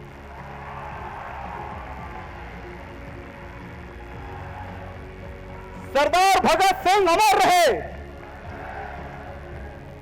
किसको झुकाने आए थे? किसको झुकाने आए थे? गुरु गोविंद सिंह जी के लाडले को झुकाने आए थे। वो झुकेगा? मूर्ख। और देखें, एक बात और भी है, वही इतिहास ये भी बताता है हमें कि चिट्ठी तो लिखी सरदार भगत सिंह ने, चिट्ठी लिखी अंग्रेज सरकार को, और चिट्ठी में यह भी लिखा कि मुझे फांसी ना दी जाए। सचमुच ये चिट्ठी में सरदार भगत सिंह ने लिखा था कि मैं अंग्रेज सरकार से गुजारिश करता हूं कि मुझे फांसी ना दी जाए, क्योंकि फांसी अपराधियों को दी जाती है, मैं क्रांतिकारी हूं, मुझे भरे चौराहे पर गोली से उड़ा दिया जाए। ये युद्ध का विधान है कि गोली से मरने में एक योद्धा की शान है। ये है भारत मां के लड़ाके। चिट्ठी लिखी तो माफी मांगने के लिए नहीं, चिट्ठी इसलिए नहीं लिखी कि माफ कर दो, जाने दो, छोड़ दो। अरे यार ऐसा करो, गोली से मारो, फांसी मत दो मुझे। फांसी तो पेटी थीव्स को दी जाती है, पेटी क्रिमिनल्स को दी जाती है। I am not that. मैं भारत मां का सपूत हूं, मैं योद्धा हूं। लेकिन देखिए, वो बेगैरत अंग्रेज सरकार, उसने पहुंचा दिया भगत सिंह को फांसी के तख्ते तक। और भगत सिंह को तो बलिदान होना था, उनको हुतात्मा बनना था, उनको वीरगति चाहिए थी। फिर ठीक है, अगर गोली नहीं तो फांसी ही सही। भगत सिंह जिसके सर पे सेहरा देखने के लिए उनकी मां तरसती रही, तड़पती रही, और जिन्होंने अपनी मां से कह दिया था कि देखो मां, अगर मैं गुलाम भारत में शादी करूंगा तो मेरी दुल्हन सिर्फ मौत होगी, किसी और की मांग में सिंदूर भरने का हक नहीं है मुझे। तू न रो मां कि तू है भगत सिंह की मां, मर के भी लाल तेरा मरेगा नहीं। ये तसल्ली दी थी उन्होंने अपनी मां को कि तू न रो मां कि तू है भगत सिंह की मां, मर के भी लाल तेरा मरेगा नहीं। घोड़ी चढ़ के तो लाते हैं दुल्हन सभी, हंस के हर कोई फांसी चढ़ेगा नहीं।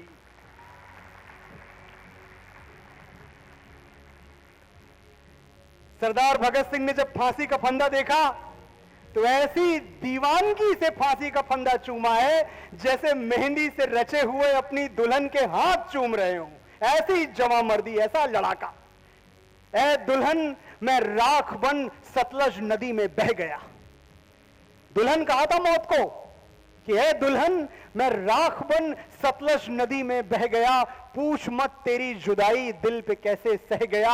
है शहादत की खुशी पर जाते जाते दुख भी है, हाय आजादी तेरा घूंघट उठाना रह गया।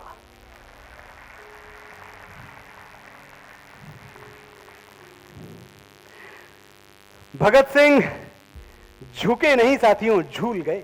चॉइस थी झुको या झूल जाओ, क्या चूज किया? झूल जाएंगे, झुकेंगे नहीं। और फिर भी मैं फिर भोपाल में बैठा हुआ हूं, खड़ा हुआ हूं, भोपाल के लोग मेरे सामने हैं, फिर भी हमारे मुहावरे क्या हैं? जो जीता वही सिकंदर, जो जीता वही सिकंदर, ये मुहावरा है मेरा और आपका। कौन सिकंदर? एक लुटेरा जो हम पे आक्रमण करने आया था। और हिस्ट्री दोबारा लिखी जा रही है, शिक्षा नीति परिवर्तित हो रही है। शिक्षा मंत्री जी यहां बैठे हुए हैं, ये इनको भी पता है, इनके रिसर्चर्स भी इनको बता चुके हैं कि वो हिस्ट्री का चंक जहां भारत का इतिहास खामोश है और हम सिर्फ ग्रीक हिस्टोरियंस की बात मानते हैं कि सिकंदर विश्व विजय के लिए निकला, फिर उसने सब जीत लिया, भारत पहुंचा, उसने पोरस को हराया और फिर पोरस ने उससे बोला कि जो राजा, एक राजा दूसरे राजा के साथ सुलूक करता है वो मेरे साथ करो, और वापस लौट गया। ये हृदय परिवर्तन कभी हुआ नहीं था। ब्रह्मस्थल के वीरों ने खदेड़ा था सिकंदर को। सिद्ध होगा, प्रूव होगा। हिस्टोरियंस यहां बैठे हुए जानते हैं कि मैं सच कह रहा हूं। खदेड़ के भगाया था वो सिकंदर। अच्छा चलिए, हम वीरों की बात भी नहीं करते। एक फकीर था उन दिनों, बहुत बड़ा फकीर था, डायोजनीस। सिकंदर जब जा रहा था भाग के, तो उसकी सेना में एक बुजुर्ग था। उसने कहा, देखो अलेक्जेंडर, इंडिया से खाली हाथ मत जाओ, बड़ी अद्भुत धरती है, कुछ लेके जाओ यहां से। सिकंदर ने कहा, खाली हाथ?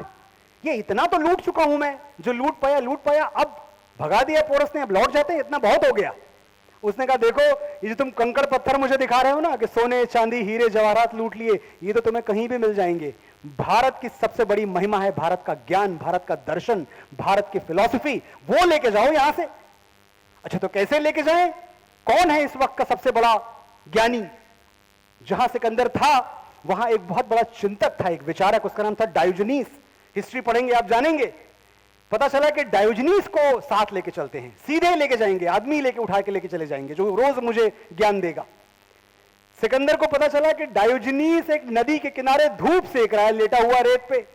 पहुंच गए सिकंदर वहां, डायोजनीस को देखा, अपना परिचय दिया सिकंदर ने। डायोजनीस, मैं इस विश्व का महानतम सम्राट सिकंदर, मैं तुम्हें अपने साथ मैसेडोनिया ले जाना चाहता हूं, बताओ तुम्हें बदले में क्या चाहिए? जो चाहोगे, जो मांगोगे मिलेगा। There is nothing under the sun which I can not grant you, just ask for it, name it Diogenes, name it. Diogenes ने देखा, सिकंदर की बात सुनी, जोर से हंसने लगा, ठहाके मार के। सिकंदर देख रहा है ये हंस क्यों रहा है। सिकंदर ने कहा, अच्छा मैं समझ रहा हूं, किसी के भी सामने अगर दुनिया का सबसे बड़ा सम्राट प्रकट हो जाए और बोले कि जो चाहिए मांग लो, तो आदमी खुशी से पागल हो जाएगा, तो तुम खुशी से पागल हो गए हो। डायोजनीस ने हंसते हुए कहा, नहीं नहीं, वो बात नहीं है, मैं तो इसलिए हंस रहा हूं कि तू अपने आप को सम्राट कह रहा है और तुझसे बड़ा भिखारी मैंने अपने जीवन में नहीं देखा। गजब बेइज्जती है भाई, गजब बेइज्जती है। और क्यों? सिकंदर ने कहा, सिद्ध करो, क्या कह दिया तुमने कि मुझसे बड़ा भिखारी तुमने नहीं देखा? डायोजनीस ने कहा, देख देख, तेरे पास सब कुछ है, बहुत बड़ी बात है, लेके जाना आज आप यहां से ये बात। डायोजनीस ने कहा, देख तेरे पास सब कुछ है, फिर भी तुझे कुछ और चाहिए। मेरे पास कुछ नहीं है पर मुझे कुछ और नहीं चाहिए, बता कौन बादशाह कौन भिखारी? क्या परिभाषा है सम्राट होने की और भिखारी होने की? यही तो। रामकृष्ण परमहंस जी अमेरिका गए थे, वहां उनसे किसी ने, यूरोप में उनसे किसी ने पूछा, वो अपने आप को बादशाह कहते थे। रामकृष्ण परमहंस भी अपने आप को ऐसे बुलाते थे कि मैं बादशाह हूं। तो एक पत्रकार आया, उसने देखा कि ये बादशाह के पास है क्या? सिर्फ एक कटोरा था और एक लंगोटी थी। बोले, आपके पास सिर्फ ये दो चीजें हैं और आप अपने आप को बादशाह कहते हो? रामकृष्ण परमहंस चिंतन में पड़ गए। उन्होंने कहा, तुम बात तो सही कह रहे हो, मेरे पास ये दो चीजें हैं, इसलिए मैं पूर्ण रूपेण बादशाह अब तक नहीं हो पाया। जिस दिन मैं इसको भी त्याग दूंगा, उस दिन पूरी तरह बादशाह हो जाऊंगा। तो वो सिकंदर जिसको हमारे एक निहत्थे फकीर ने दौड़ा दिया, वो हमारा हीरो कैसे हो सकता है? हम कब कहना सीखेंगे जो जीता वही महाराज विक्रमादित्य? कब बोलोगे आप? कितने 100 साल आपको गुजारने पड़ेंगे अपने मुहावरे बदलने के पहले? आज बदलो मेरे साथ, आज ही का दिन है, आज ही बदल के जाओगे आप। जो जीता वही सिकंदर नहीं, जो जीता वही महाराज विक्रमादित्य, जो जीता वही महाराणा प्रताप। विश्वास मुझे निजवाणी का है राजपूत कुल प्राणी का, वो झुक सकता है वीर नहीं यदि दूध पिया छत्राणी का। जो जीता वही छत्रपति शिवाजी महाराज, जो जीता वही चंद्रगुप्त। जय भवानी जय शिवाजी। जो जीता वही समुद्रगुप्त। 42 युद्ध लड़े, एक के बाद एक भी नहीं हारा, और वो आपका हीरो नहीं है। 42 युद्ध लड़के जीतने वाला आपका हीरो नहीं है। जो जीता वही बाजीराव बलाड़। कब कहना सीखोगे जो जीता वही बाजीराव बलाड़? तो आज के बाद जो जीता वही सिकंदर नहीं। मैंने बहुत नाम आपको दिए हैं, आप चूज कर लें इनमें से कोई भी, पर भाइयों बहनों साथियों, आज के बाद जो जीता वही सिकंदर नहीं। वादा कर रहे हैं आप मुझसे कि आज के बाद नहीं कहेंगे? हाथ उठा के मुझे बताइए। सारे हाथ उठ गए इस सभागार में, क्या बात?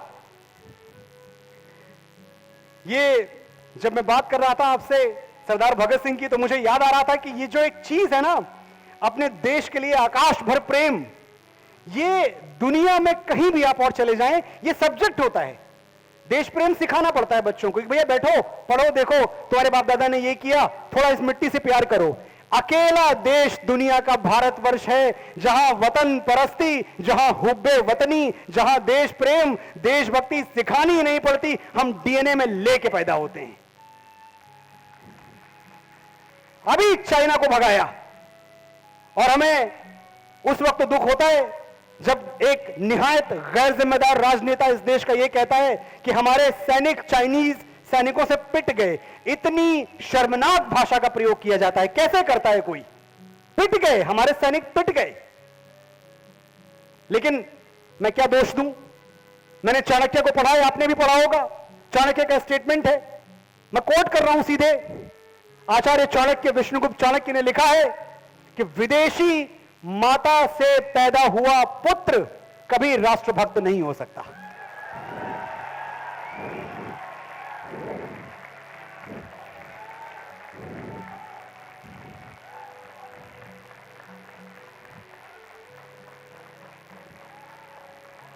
साथियों, प्रॉब्लम डीएनए का है, कुछ नहीं कर सकते आप और मैं उसका। एक तरफ मेरा और आपका डीएनए है। मेरा और आपका डीएनए हमें क्या सिखाता है? हम तो भारत माता कहते हैं ना, तो जब हमने भारत माता कह दिया तो हमको मां से प्यार करना सीखना थोड़ी है, कोई क्रैश कोर्स थोड़ी करना है, किसी स्कूल में थोड़ी जाना है कि देखो भारत माता से प्यार कैसे किया जाता है। माता कह दिया, भारत मां कह दिया, मां भारती कह दिया, सदा सदा के लिए बिक गए हम इस मिट्टी के, ऋणी हो गए इसके। हमें देशभक्ति नहीं सीखनी पड़ती, हमें देशभक्ति नहीं सिखाई जाती। लेकिन यह है कि जब वापस जो आखिरी के कुछ मिनट बचे हैं, मैं ये समर्पित करना चाहता हूं हमारे फौजियों को, क्योंकि वो हैं तो हम हैं, ये तो हम जानते ही हैं, सच कह रहा हूं मैं। और हमारे फौजियों ने एक तरफ देश प्रेम कहां से सीखा? श्रीमद् भगवत गीता से, और दूसरी तरफ देश प्रेम कहां से सीखा? वाल्मीकि रामायण से। वाल्मीकि रामायण में पहली बार आपको यह स्टेटमेंट पढ़ने को मिलता है, जननी जन्म भूमिश्च स्वर्गादपि गरीयसी। मां और मातृभूमि का स्थान स्वर्ग से भी ऊपर है। यह संकल्पना, यह आइडिया आज बहुत छोटी बात लग रही है आपको, लगती है इतने दिनों से आप सुनते आ रहे हो, 50 लोगों ने आपको बताई है, पर सोच के देखना कि 7,500 वर्ष पहले भगवान श्री राम वो ऐसी बात कह पाए, तब कितनी नहीं रही होगी, तब उसने कितनों को दिशा दी होगी, कितने चराग जला दिए होंगे। जननी जन्म भूमिश्च स्वर्गादपि गरीयसी। यही एक भावना है, यही एक बल है कि इस देश की मिट्टी से ऐसे ऐसे रणबांकुरे पैदा होते हैं, ऐसे ऐसे कि आप कहानी सुने तो आपको लगता है मिथ है, ये सच हो ही नहीं सकता। ऐसे ऐसे शेरशाह पैदा किए हमने जो 23 साल की नाजुक सी उम्र में दुश्मनों की सेनाएं तबाह करके भारत माता के चरणों पर सर रख के सो गए हंसते हुए। ये दिल मांगे मोर याद आता है? शेरशाह याद आता है, कैप्टन विक्रम बत्रा याद आते हैं, परमवीर। बंकरों पे बम गिरा के बोल जिंदाबाद तू।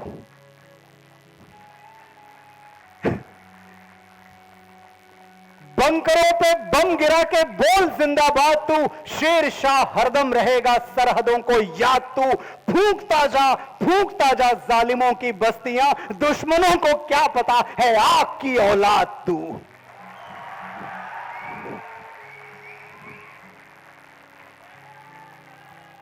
अग्नि पुत्र पैदा किए हैं हमने, बोलिए मेरे साथ, भारत माता की, भारत माता की वंदे वंदे। और ये जो अग्निपुत्र हैं हमारे, ये जो हमारे वीर हैं, ये चाहते क्या हैं? ये कुछ तो चाहते हैं, ऐसा नहीं है। देखिए, मुझे बड़ा अच्छा लगेगा बोलते हुए कि बड़ा निस्वार्थ है सब कुछ, हमारे सैनिक बड़े निस्वार्थ है। नहीं, ऐसा नहीं है स्वार्थ उनका। मैं आपको स्वार्थ बताता हूं आज क्या स्वार्थ है उनका। स्वार्थ सिर्फ इतना सा है कि जब कभी हमारी वीर गति के बाद कभी कोई कहानी लिखी जाए, कभी कोई लिस्ट बने, कभी कोई सूची बने कि भारत मां से किन लोगों ने टूट के प्यार किया, तो एक नाम हमारा भी आ जाए। बस इतना चाहिए। इसको आप स्वार्थ कह लें तो वो स्वार्थी हैं। ओ देश मेरे, तेरी शान पे सदके, कोई धन है क्या तेरी धूल से बढ़ के।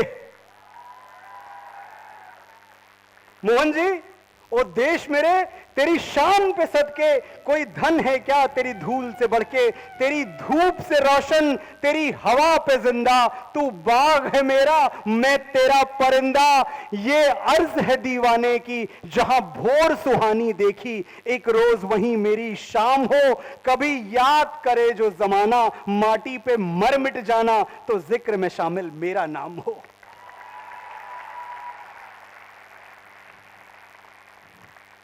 और ये लालच हर किसी को है। वो जो सक्षम है, वो जो अक्षम है, वो जो सबल है, वो जो निर्बल है, हर किसी को, भारत मां के हर बेटे को इतना लालच है।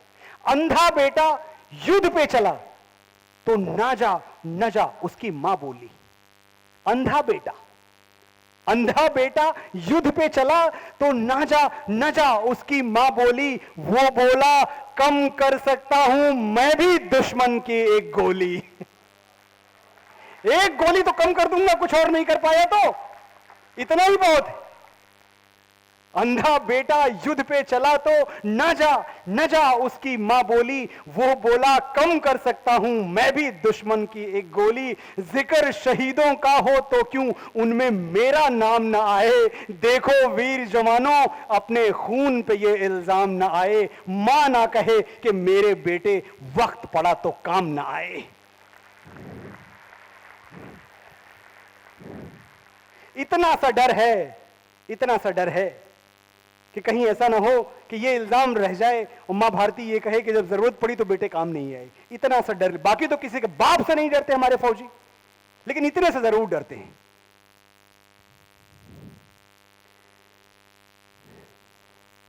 मैं सोचता हूं कभी कभी कि अगर हमारे देश के फौजियों को हाइपोथेटिकली कभी ऐसा हो कि जब वो अपनी अंतिम सांसें गिन रहे हैं, जब उनका प्राणांत होने वाला है, जब इस नश्वर संसार से वो विदाई लेने वाले हैं, उस वक्त अगर कहा जाए कि देखो ये रही तुम्हारे हाथ में एक कलम और ये रहा कागज, एक आखिरी चिट्ठी लिख लो, इस दुनिया से जाते जाते एक चिट्ठी लिख लो।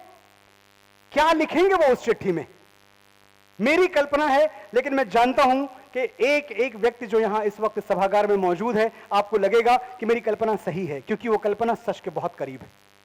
वो चिट्ठी यही होगी कि सरहद पे गोली खाके जब टूट जाए मेरी सांस, मुझे भेज देना यारों मेरी बूढ़ी मां के पास। जाना वहीं चाहता है। सरहद पे गोली खाके जब टूट जाए मेरी सांस, मुझे भेज देना यारों मेरी बूढ़ी मां के पास। बड़ा शौक था उसे मैं घोड़ी चढ़ूं, धमाधम ढोल बजे, तो ऐसा ही करना, मुझे घोड़ी पे लेके जाना, ढोलकें बजाना, पूरे गांव में घुमाना और मां से कहना, बेटा दूल्हा बन के आया है, बहू नहीं ला पाया तो क्या, बारात तो लाया है।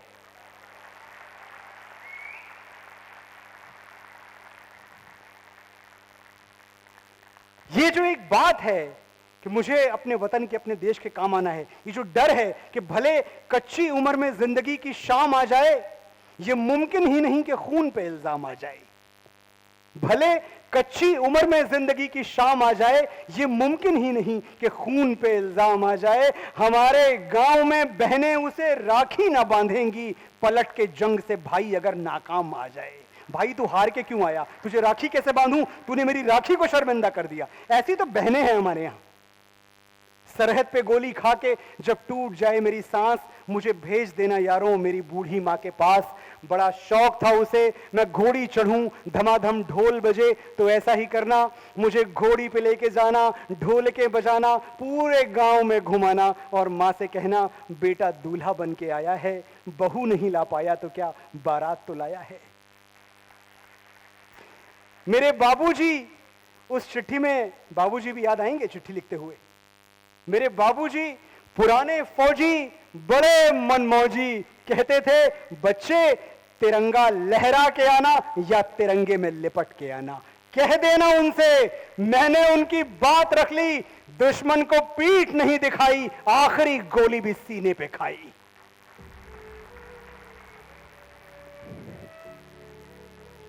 मेरा छोटा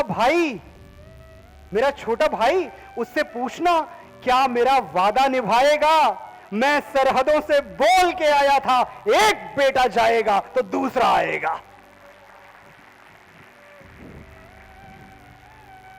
मेरी बहना, उससे कहना मुझे याद था उसका तोहफा, लेकिन अजीब इत्तेफाक हो गया, राखी से पहले ही भाई राख हो गया। वो कुएं के सामने वाला घर, दो घड़ी के लिए वहां जरूर ठहरना। वही तो रहती है वो जिसके साथ जीने मरने का वादा किया था। उससे कहना कि भारत मां का साथ निभाने में उसका साथ छूट गया, एक वादे के लिए दूसरा वादा टूट गया। बस एक आखिरी गुजारिश, मेरी आखिरी ख्वाहिश, मेरी मौत का मातम ना करना। मैंने खुद ये शहादत चाही है, मैं जीता हूं मरने के लिए, मेरा नाम सिपाही है। जय हिंद, जय हिंद, भारत माता की। और जब तक ये सिपाही नाम का देवदूत हमारे साथ है, तब तक हमारा कोई बाल बांका नहीं कर सकता साथियों, क्योंकि इन्होंने वादा किया है मुझसे, आपसे, भारत मां से। क्या वादा है एक फौजी का, एक सिपाही का वादा क्या है? ऐ मां भरोसा रखना अपनी संतानों पर। ये वादा है। ये वादा भले एक वर्दी वाला कर रहा है, लेकिन मैं चाहता हूं आज जब मैं आपको ये वादा आपको याद दिलाऊं, तो आप भी इस वादे से जुड़ जाएं। आज के बाद आपका भी भारत भूमि से यही वादा होना चाहिए कि ऐ मां भरोसा रखना अपनी संतानों पर, हम तिरंगा गाड़ देंगे आसमानों पर।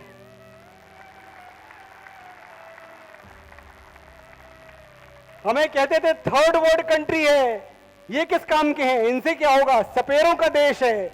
आज इनका देश और पूरी दुनिया की जो सबसे बड़ी बड़ी एमएनसीज हैं वो हम चला रहे हैं। ऐ मां भरोसा रखना अपनी संतानों पर, हम तिरंगा गाड़ देंगे आसमानों पर। दुश्मनों सुन लो, हमें झुकना नहीं आता, तुम्हारी गोलियां कम है, हमारी छातियां ज्यादा। हिसाब लगाओ, बैठो, गिनो, एक एक गोली के बदले 10-10 छातियां तैयार हैं यहां। दुश्मनों सुन लो, हमें झुकना नहीं आता, तुम्हारी गोलियां कम है, हमारी छातियां ज्यादा। हमें पहचान लो, हम वो हैं जो तीरों पे लेटे हैं, महाभारत लड़े थे जो, हम उन वीरों के बेटे हैं। भीष्म पितामह की संतान हैं हम, महारथी।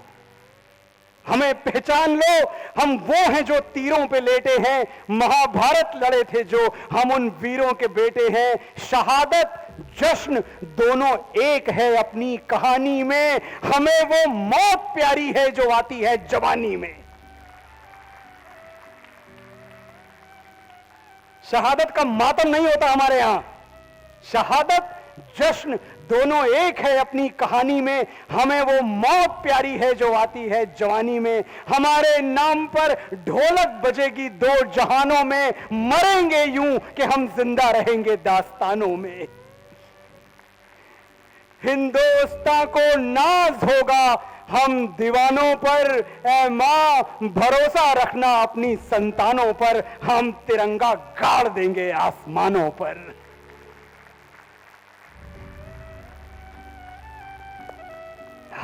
साथियों, यही जज्बा तिरंगे के लिए, यही मोहब्बत, इसी ने मेरी कलम से, मेरी मामूली सी, मेरी साधारण सी कलम से एक ऐसा गीत लिखवा लिया जिसे इस देश का सिपाही, इस देश का वीर आज जनगण मन और वंदे मातरम के बाद अपने होठों पे सजाए हुए फिरता है। मैं सौभाग्यशाली समझता हूं अपने आप को कि मैं लिख पाया कि तलवारों पे सर वार दिए, अंगारों में जिस्म जलाया है। आप समझ रहे हैं मैं किस गीत की बात कर रहा हूं?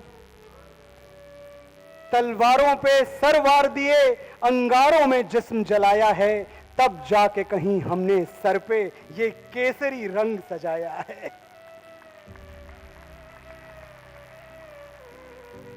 ऐ मेरी जमीं अफसोस नहीं जो तेरे लिए 100 दर्द सहे, महफूज रहे तेरी आन सदा, चाहे जान मेरी ये रहे न रहे। ऐ मेरी जमीं महबूब मेरी, मेरी नस नस में तेरा इश्क बहे, फीका न पड़े कभी रंग तेरा, जिस्मों से निकल के खून कहे। ओ हीर मेरी तू हंसती रहे, तेरी आंख घड़ी भर नम ना हो। क्या क्या याद आता है जब एक सिपाही दुनिया छोड़ रहा होता है? उसको अपना गांव याद आता है, अपने गांव की गलियां याद आती हैं और मुस्कुरा रहा होता है। ये जिन लोगों का मैंने भी जिक्र किया कि जिनके डीएनए में खलल है, अगर आप इनसे पूछें तो शायद ये बताइए कि हाँ भैया, वो 25,000 का जो पेचेक आता है ना, सैलरी, उसके लिए फौज की नौकरी की जाती है। कभी आप पूछिए किसी सिपाही से कि फौज की नौकरी क्यों करता है? बस इतनी सी आरजू होती है कि एक दिन इस मिट्टी में मिल जाऊं, एक दिन इस मिट्टी में मिलके हमेशा के लिए खत्म हो जाऊं, इतनी सी आरजू होती है। सरसों से भरे खलिहान मेरे, जहां झूम के भंगड़ा पा न सका। याद आता है गांव। सरसों से भरे खलिहान मेरे, जहां झूम के भंगड़ा पा न सका, आबाद रहे वो गांव मेरा, जहां लौट के वापस जा न सका।